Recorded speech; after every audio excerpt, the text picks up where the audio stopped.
नमस्कार। यह है रेडियो हिंदुस्तान और मैं हूँ आपके साथ आरजे अंजू। प्यारी कहानियों में आज मैं आपको जो कहानी सुनाने जा रही हूँ उसका शीर्षक है चुटकी भर नेकी। मेरे घर काम करने वाली शंकरी अपने 5 साल के पोते को भी साथ लेकर आती थी। बच्चों को काम पर लाना ठीक नहीं, मगर उसके बेटे के गुजरने के बाद बहू इस बच्चे को छोड़ किसी और से ब्याह कर चली गई। अब बुढ़ापे में खुद की ही कमाकर खाने को मजबूर शंकरी दो एक घर में काम करके जैसे तैसे अपने और पोते का पेट भर रही थी। मेरे पति दूसरे शहर में नौकरी करते और मैं यहाँ सरकारी स्कूल में पढ़ाती। मेरे 7वीं और 5वीं में पढ़ रहे दोनों बच्चों की छुट्टियां चल रही थी, सो वे अक्सर ऊपर के कमरे में ही रहते और मैं नीचे व्यस्त।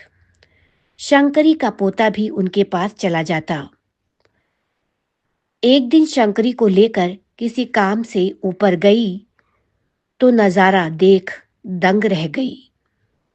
मेरी बेटी उसे किसी टीचर की तरह पढ़ा रही थी और वो बच्चा बड़े लगन से पढ़ भी रहा था। मैंने अपनी बेटी के सिर पर हाथ फेरा। ये तो तू बड़ा अच्छा काम कर रही है बेटा। जवाब में मेरे बेटे ने कहा, अभी और काम बाकी है मम्मी। इसका एडमिशन हो जाता है तो ये भी पढ़ लेता। इसकी दादी के पास पैसे जो नहीं है।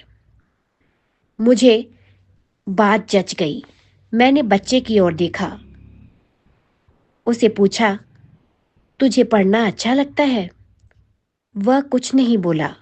मेरे बेटे की पुरानी कॉपी के बचे पन्नों पर ABCD लिखता रहा।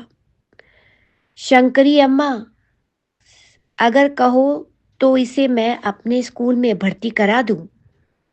पैसे नहीं लगेंगे। ये मैंने अपनी शंकरी से कहा। मेरे दोनों बच्चे उछल पड़े, ये। और शंकरी क्या बोले, बस हाथ जोड़े वहीं धम से बैठ गई। मित्रों, ये आपको कहानी कैसी लगी? क्योंकि ये कहानी एक शिक्षा देती है। हर कहानी कुछ कहती है।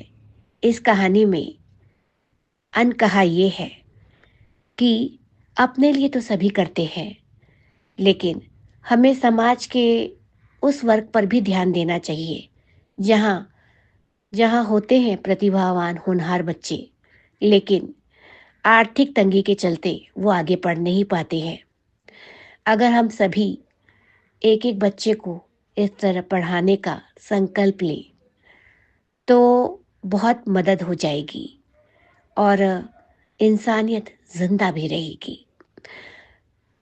तो प्यारी कहानी में आज के लिए इतना ही। मैं फिर मिलूंगी आपसे जल्दी ही प्यारी कहानी में, कोई नई सी प्यारी सी कहानी लेकर। तब तक के लिए करते रहिए काम, सुनते रहिए रेडियो हिंदुस्तान और बोलते रहिए जय श्री राम। नमस्कार। रेडियो हिंदुस्तान